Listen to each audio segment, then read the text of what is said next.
ત્રણ વાતો રાખજો યાદ,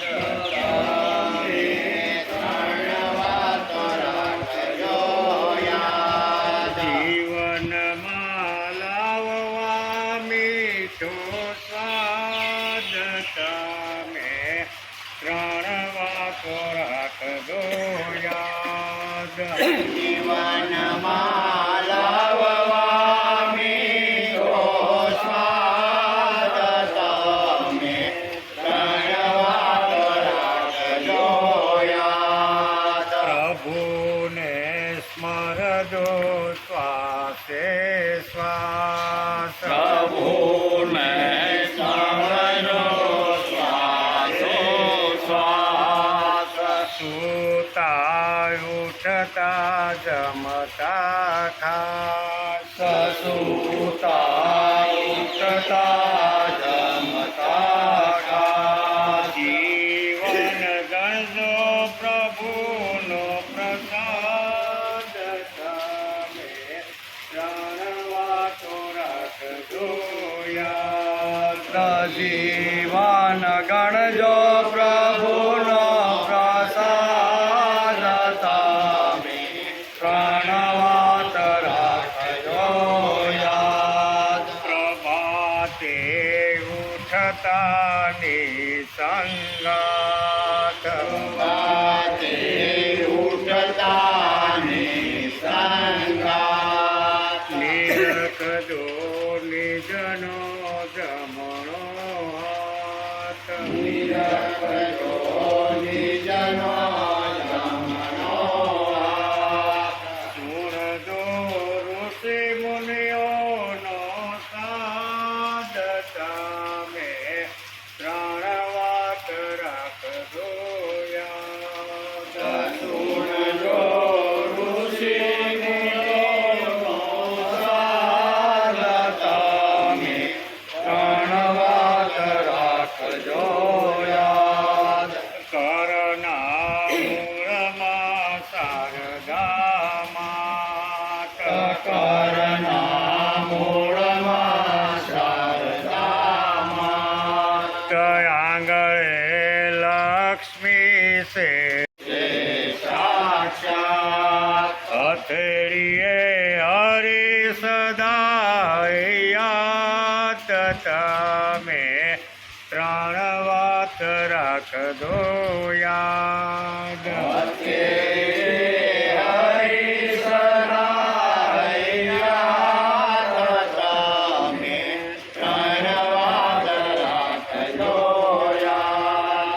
કાંડે બુદ્ધિ જ્ઞાન ઉપદેશ,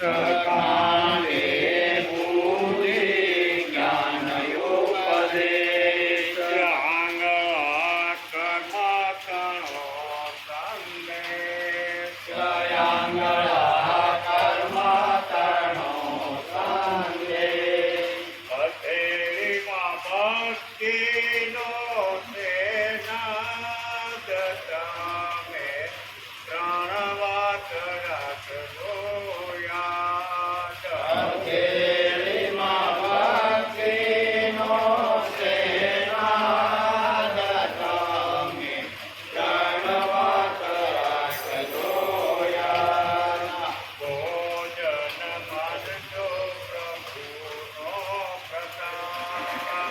ભોજન માનજો પ્રભુનો પ્રસાદ,